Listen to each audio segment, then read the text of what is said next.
అందరికీ నమస్కారం అండి. ఇవాళ నేను మీతో షేర్ చేసుకోబోయే అంశం కార్పొరేట్ విద్యా సంస్థలు మరియు కార్పొరేట్ ఆసుపత్రులు. ప్రస్తుత కాలంలో కార్పొరేట్ విద్యా సంస్థలు మరియు కార్పొరేట్ ఆసుపత్రుల యొక్క హవా బాగానే నడుస్తుంది. ఇది మనందరికీ తెలిసిన విషయం. ఈ ప్రభావం ధనికుల మీద పడితే పర్వాలేదు. కానీ సాధారణ మరియు మధ్య తరగతి వాళ్ళ మీద వీటి ప్రభావం పడితే మాత్రం వాళ్ళ ఆర్థిక స్థితి చితికిపోతుంది. స్థానిక స్కూల్స్‌లో, స్థానిక కళాశాలలలో చేర్పించినట్లయితే, ఆ పిల్లల యొక్క విద్యా ప్రమాణ స్థాయి తక్కువగా ఉంటుందని చెప్పి, వారి ఆర్థిక స్థాయిని మించి వాళ్ళు ఈ పిల్లలని కార్పొరేట్ విద్యా సంస్థల్లో చేర్చడం మనం గమనించవచ్చు. అదేవిధంగా ఆసుపత్రుల విషయానికొస్తే, స్థానిక ఆసుపత్రులలో వైద్యం సరిగ్గా అందదని, కార్పొరేట్ ఆసుపత్రులలో వైద్యం కోసం పరిగెడుతున్నాము. మరి ఒక సగటు మనిషికి కనీస అవసరాలైన విద్యా, వైద్యము వ్యాపారంగా మారిన గడ్డు రోజులు ప్రస్తుతం మనం చూస్తున్నాం. మానవతా విలువలు నశించిన రోజులు మనం చూస్తున్నాం. సరే, మనలో చాలామందికి ఒక ఆలోచన ఉండవచ్చు. కాలంతో పాటే మనం కూడా మనమేం కొత్తగా ఉందామా ఏమన్నా? కాలం ఎట్లుందో దానికి అనుగుణంగా మనం మారాలి అనే సరిపెట్టుకునే వాళ్ళు మనలో చాలామందిమే ఉన్నాం. అయితే కనీసం కొన్ని విషయాలనైనా పరిగణలోకి తీసుకోవాలి కదా! సరే, తల్లిదండ్రులు విద్యార్థిని కార్పొరేట్ విద్యా సంస్థల్లో చేర్చడం స్టేటస్ సింబల్‌గా భావిస్తున్నారు. అంటే అదొక స్టేటస్ అనమాట. ఈ విషయం ఏమాత్రం అతిశయోక్తి కాదు. అదేవిధంగా అనారోగ్యంతో ఉన్న వ్యక్తికి అధికమైన ఖర్చు చేసి వైద్యం చేయించడం కూడా స్టేటస్ సింబల్‌గానే భావిస్తున్నారు.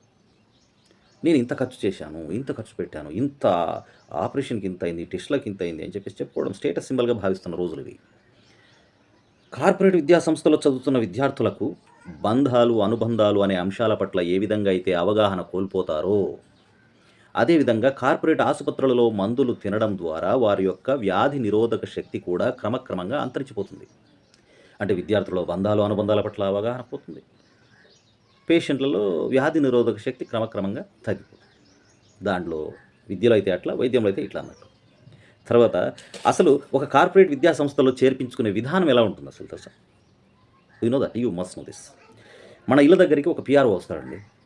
వచ్చేసి ఆ పాఠశాలకు, ఆ కళాశాలకు ఒక అడ్మిషన్ చేయిస్తాడు. మనతో మాట్లాడి, మనతో బంధుత్వాన్ని, స్థానిక ఫీలింగ్‌ని, అంటే లోకల్ ఫీలింగ్‌ని, లేకపోతే క్యాస్ట్‌ని, కమ్యూనిటీని వీటన్నిటిని ఏదో ఒక దాన్ని వాడేసి అతను అడ్మిషన్ చేయిస్తాడు. అలా చేయించిన తర్వాత తన కమిషన్ తను తీసుకుంటాడు. ఆ తర్వాత ఆ వ్యక్తి మనకు కనిపించడు. ఎక్కడ? కళాశాలలో. కళాశాలలో ఉండడు కదా ఆయన. అక్కడికి వెళ్ళిన తర్వాత మన పిల్లలు అక్కడ చేరిన వెంటనే ఫస్ట్ వాళ్ళు ఏం చేస్తారంటే ముందుగా సగానికి పైగా ఫీజు కట్టించేసుకుంటారు. ఫీజు కట్టించేసుకొని మన పిల్లలు అక్కడ చేరిన తర్వాత విద్యార్థికి అక్కడ పరిస్థితులు నచ్చలేదనుకో, నచ్చకపోతే ఏం చేస్తారంటే నచ్చకపోయినా సరే ఫీజు వెనక్కి రాదు కదా! ఫీజు వెనక్కి రాదు కాబట్టి ఇంకేం చేయాలి? తల్లిదండ్రులు ఆ విద్యార్థిని కన్వే చేస్తారు. ఇక్కడే ఉండాలి నాన్న, నువ్వు బాగా చదువుకోవాలి, గొప్ప స్థాయికి పోవాలి, అది ఇది అని చెప్పేసి కన్వే చేస్తారు. ఎందుకు? ఆ ఫీజు వెనక్కి రాదు కాబట్టి ఇంకా వీళ్ళు మళ్ళీ వెనక్కి వస్తే ఆ ఫీజు అట్లే నిలబడిపోతుంది. అప్పుడు విద్యార్థి కూడా ఆ మాటలకి కాంప్రమైజ్ కావాల్సొస్తుంది. తల్లిదండ్రులు కన్వే చేయడం, విద్యార్థి కాంప్రమైజ్ అవ్వడం. ఇలాంటి పరిస్థితుల్లో చాలామంది విద్యార్థులు, ఒకరిద్దరు కాదు, నంబర్ ఆఫ్ స్టూడెంట్స్ ఇలా ఉంటారు. పోనీ చేరిన తర్వాత మీరు ఫీజు కట్టడానికి తప్ప వేరే కారణంతో అక్కడికి వెళ్ళే పరిస్థితే ఉండదు.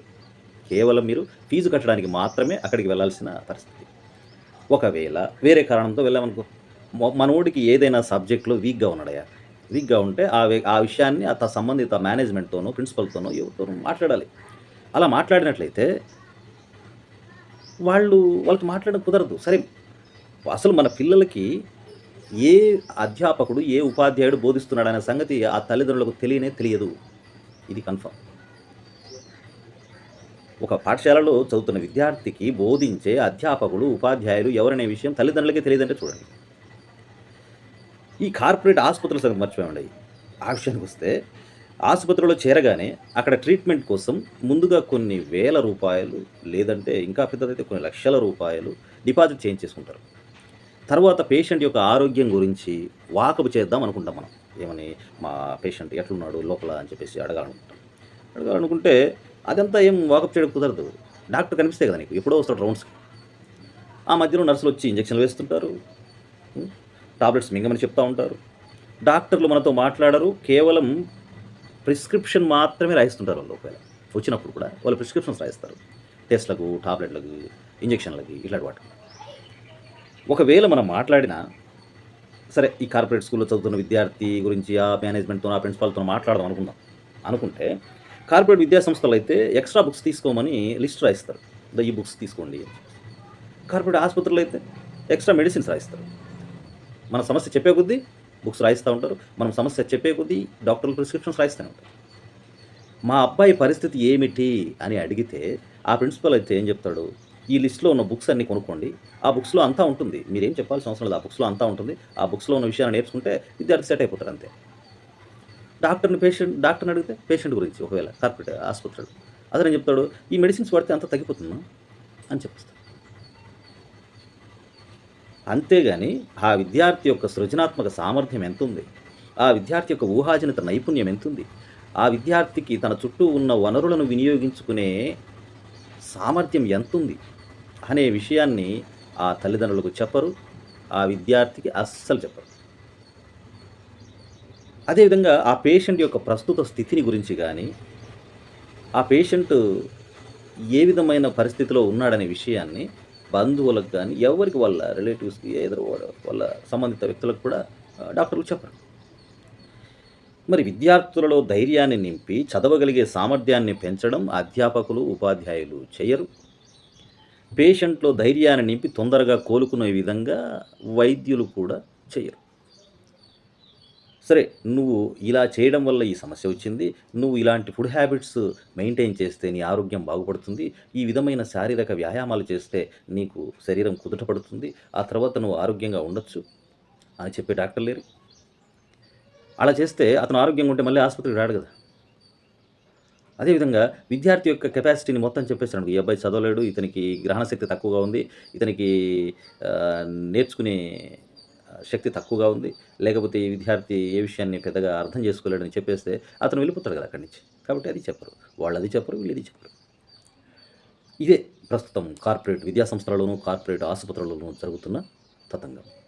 మరి మాన్యులైన తల్లిదండ్రులు, మాన్యులైన ప్రజలు సరైన నిర్ణయాన్ని తీసుకొని మనుగడ సాగించాల్సిన తరుణమిది. ఇక ఈ వీడియో మిమ్మల్ని ఆలోచింపజేసిందని ఆశిస్తూ మరో వీడియోతో మళ్ళీ కలుస్తాం. ధన్యవాదాలు.